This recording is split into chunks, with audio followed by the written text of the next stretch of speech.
चतुर्वेद अरुवेद के।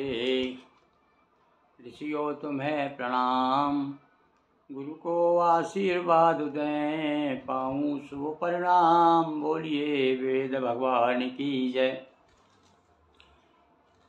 ऋग्वेद प्रथम मंडल सूक्त 162वां और ऋचा प्रथम ऋचा तो हम सुना चुके हैं। आज हम आपको 2, 3, 4, 5, 6, 7 तक सुनाएंगे, क्योंकि इसमें कुछ 22 ऋचाएँ हैं, तो 7 सुना जाएंगे, फिर थोड़ी सी रह जाएंगी। तो सुनिए आज। यन्यरुणजालेक्यसा प्राप्तस् रातिं गृभीतां मुखतो नयन्ति सुप्राज्यो मयि मम्यद् विश्वरूपो इंद्रापूष्णोः प्रियमय्येति पाठः। अभिरूपन्न जब सबको आवृत्त करने वाले देवताओं के मुख के पास ले जाया जाता है, तब विश्वरूप चेतना भी उसकी इच्छा से वहाँ पहुँचता है, इंद्र और पूषा के प्रिय हब को प्राप्त करता है। एष छागपुरो अश्वेन वाजिना पूष्णो भागो नीयते विश्वदेव्याः अभिप्रियं यत् पुरोलाशमर्वता त्वष्टे दैनम स्रौसवसाय जिन्वती।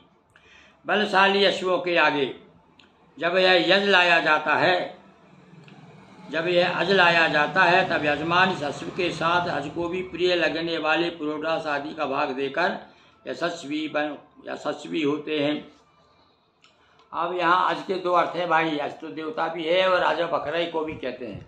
अब ये किस भाव में है, ये विद्वान लोग बताएंगे आपको। है यद विश्वमृतसो देवयानम चले मानुषा परस्वम नयंति अत्रा पूष्णः प्रथमो भागेति यज्ञम देवेभ्यः प्रतिवेदयन्निजः।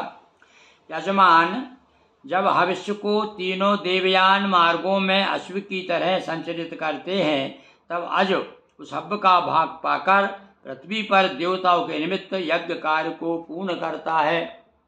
ये देवता के रूप में अज को लिया है यहाँ।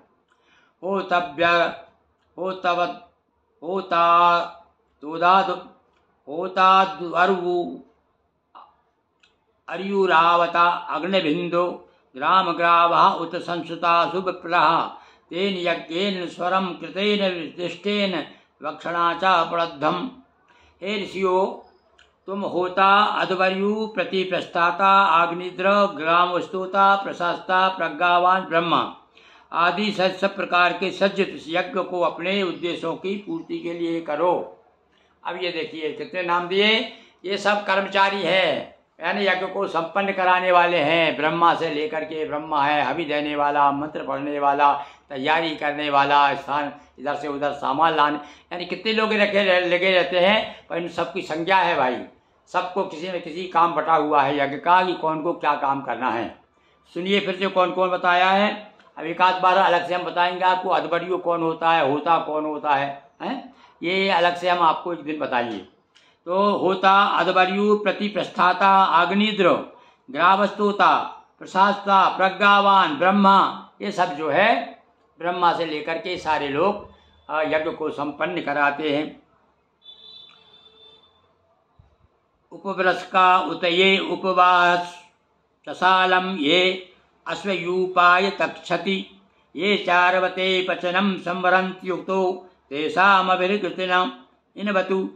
यह यज्ञ व्यवस्था के सहयोगी काष्ठ काटकर यूप का निर्माण करने वाले, अब यूप बनाते हैं लकड़ी को काट करके, उस यूप को यज्ञशाला तक पहुंचाने वाले, चसाल बनाने वाले, अश्व बांधने के खूंटे का निर्माण करने वाले ऋषियों, इन सबका किया गया प्रयास हमारे लाभ का कारक हो। घोड़े को बांधा जाता तो हो सकता भैया अश्वमेध यज्ञ कहते थे ना उसमें, तो पहले घोड़े की पूजन की जाती। कुछ लोग तो कहते हैं भैया वहाँ बलि दी जाती थी। अब देखो आगे क्या कहते हैं। उपव्रस का उतते उपवास चसालम ये अश्वरूपाय तक्षति ये चारवते पचनम समृत्युतो देशाभिर्घूर्तिनी इनवतु। उपप्रागात सुमन्वेध्यायी मन्वदेवा नामासा उपवीत पृष्ठः अन्वेदम विप्रा ऋषियो मदंति देवानां पृष्ठे चकमा सुबंधुम। अश्वमेध यज्ञ की इच्छा सभी देवता करते हैं। हाँ भाई यज्ञ की बात आ गई। घोड़े कहना खूंटा चाहिए, खूंटा बांधने, खूंटा तैयार करने वाला, एक अलग होता, वो खूंटा लाके बांधेगा, फिर कोई घोड़ा बांधेगा, ये तैयारी अलग अलग बताया उसमें भाई, एक एक चीज़ का वर्णन किया है। तो यह देवताओं के मनोरथ को पूर्ण करने वाला है। इस यज्ञ को देवता की पुष्टि के लिए, इस अश्व को देवता की पुष्टि के लिए मित्र के समान मानते हैं। यहाँ मित्र माना गया है भाई। सभी मेधावी इसी का समर्थन करते हैं। यदि वाजनोदम संदानमवर्तो या शीशन्या रसनारुष्य यथवा घास्य प्रथवा मासे तृणम सर्वा ताते अपि देवेश वस्तु। इस अश्व को वश में करने के लिए गर्दन, पैर, कमर, सिर के बंधन, मुख में डाली हुई घास आदि सब देवताओं को अर्पित हो। हाँ भैया, ऐसा लग रहा है उसको सब कुछ बांध रहे हैं, ऐसा लगता है कि उसको बलि दी जाती होगी उस समय घोड़े की अश्वमेध यज्ञ में। तो देखो आप, और कुछ विरोध भी होता होगा, इसलिए यहाँ इस पर एक वाक्य क्या लिखा हुआ देखिए, सभी मेधावी ऋषि इसका समर्थन करते हैं, यानी कुछ लोगों इसका समर्थन भी उस समय भी विरोध हो रहा होगा। तो देखिए आप, यदा स्वच्छ क्रविशो मक्षिकासी यदवा सरो प्रथितो कृपमस्ति यद्धस्तयो समृतुरन्न खेसु सर्वाते अपि ते विश्वस्तु।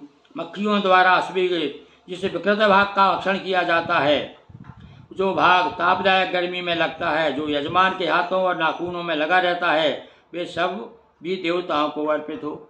लो भाई, इससे तो स्पष्ट हो जाता है कि उस समय अश्व की बलि दी जाती होगी। यदवद्यामदस्यापवातिया आमस्य कर्विशो गंधो अस्ति सकृता तक्षमित्राः कर्णवन्तु तमेधम शतपाकम पचन्तु। अब वैसे तो भैया ये जो इसमें जो अर्थ दिया है, तो अलग अलग विद्वानों ने अपने ऋचाओं के अर्थ अलग किए हैं। कुछ विद्वान कहते हैं ये जो इसमें जो अर्थ बताया है ये अर्थ नहीं है, ये दूसरा ही अर्थ है उसका, कोई मनोवैज्ञानिक और कोई बड़ा आध्यात्मिक अर्थ है इसका। अश्व का, अश्व को इस प्रकार से काटा पीटा थोड़ी जाता था। तो नाना प्रकार के विद्वानों के मत है। हम तो जो हमें जो कि ये जो वेद मिला है, ये देखिए कहाँ का है, ये जय माया आपसे दिल्ली से प्रकाशित है, मनोज पब्लिकेशन के द्वारा ये हमको जो प्राप्त हुआ है, हम उसके आधार पे आपको बता रहे हैं। हमारे पास में एक और ग्रंथ है, वो वेद कहीं रखा गया है, वो उसके भाष्यकार दूसरे हैं।